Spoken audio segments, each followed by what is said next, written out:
Salut à tous, encore Kenfa. Aujourd'hui, nous allons nous aventurer dans le monde de la spiritualité. Je suis conscient que la plupart des Africains, en général, et la jeunesse africaine en particulier, a peur de la spiritualité. Et c'est la raison pour laquelle nous sommes victimes. Il n'y a rien qui vient dans notre monde ou encore qui part dans un autre monde. Tout ce qui existe est vibration. Mais la différence de fréquence des vibrations fait qu'on peut percevoir d'autres, comme le corps, le physique, les organes et les objets. Et qu'on ne peut pas percevoir d'autres, comme le son, l'âme et l'esprit. En conclusion, il n'existe pas plusieurs mondes, mais plusieurs dimensions qui interagissent avec nous. Le corps humain est constitué essentiellement des organes et de l'âme. Les organes constituent le physique humain et il est mortel. Par contre, l'âme constitue le psychique, le moral et l'intellect de l'être humain. Même dans la plupart des religions, on peut le constater. Le psychique est parfois représenté par l'amour, la compassion. Le moral par les commandements.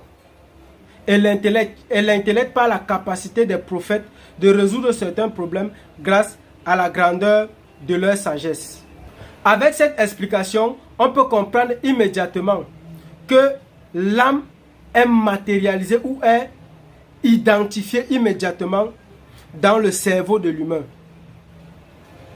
Je tiens à rappeler ici d'abord, pour ceux qui ne le savent pas, la prière du Notre Père qui est aux cieux a été retrouvée dans les pyramides en Égypte, ou encore le Père, le Fils et le Saint-Esprit. Tout ça, c'était des métaphores utilisées par les Égyptiens pour expliquer un certain nombre de choses. Mais étant donné que les Occidentaux qui se sont appropriés de cette histoire étaient totalement inconscients parce qu'ils n'étaient pas initiés à tout cela, ils l'ont utilisé d'une autre manière. Mais en réalité, ici, il s'agit de quoi? Le Père, le Fils et le Saint-Esprit, c'est tout simplement la matérialisation de l'âme, du corps et de l'esprit qui les lie, eux deux. Tout simplement parce que quand on dit par exemple, le Fils, c'est le Père qui s'est fait chair grâce à l'Esprit. C'est tout simplement une façon de dire que le corps, c'est l'âme qui s'est fait chair grâce à l'esprit. C'est la même chose. D'autres personnes disent dans des citations un peu plus simples que je suis le reflet de ma pensée. Ça revient à la même chose. En conclusion, le corps est éphémère et mortel. Par contre, l'âme est immortelle et dans l'autre dimension de l'existence de l'homme après sa mort, il a plus d'importance en fonction du rôle qu'on lui a fait jouer de notre vivant.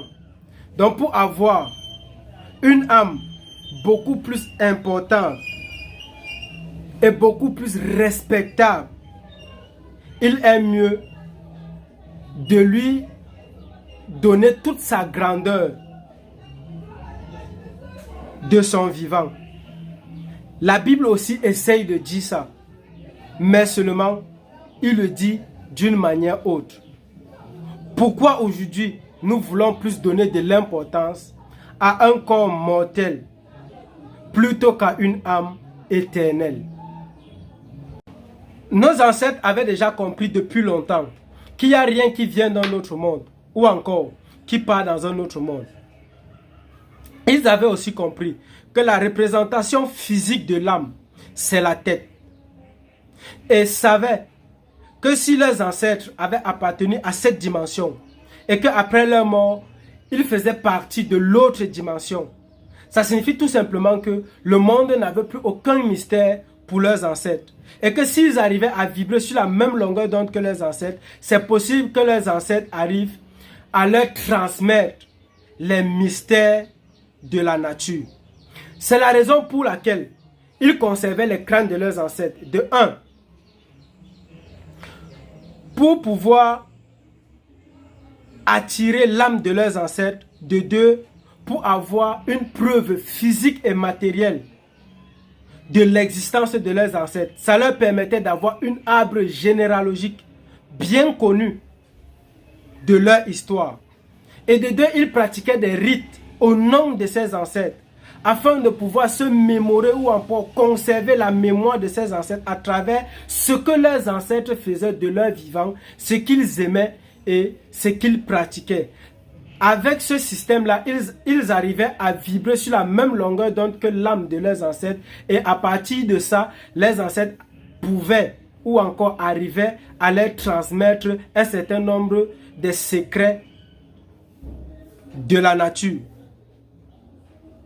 Dans cette spiritualité, il n'existe ni de paradis ni d'enfer.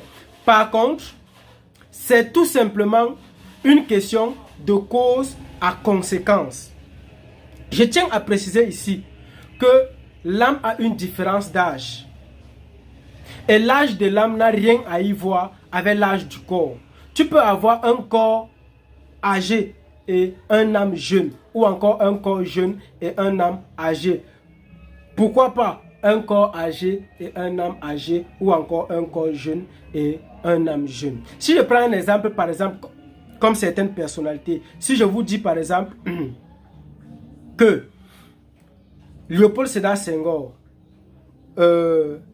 Amadou Ahidjo ou encore Houphouët-Boigny ont des âmes qui ont pratiquement le même âge, et que Thomas Sankara Lumumba ou encore Mohamed Kadhafi ont aussi les âmes qui ont presque le même âge, on comprend de suite que Thomas Sankara, Mohamed Kadhafi ou encore Lumumba ont des âmes plus âgées que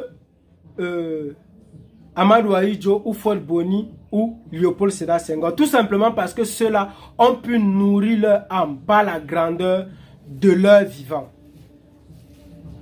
Ce que je dis, je n'estime pas que c'est la perfection ou c'est toute la vérité, mais par contre, j'apporte quelque chose en fonction de mon expérience qui peut être complété ou ajouté afin de pouvoir nouer efficacement avec la spiritualité africaine.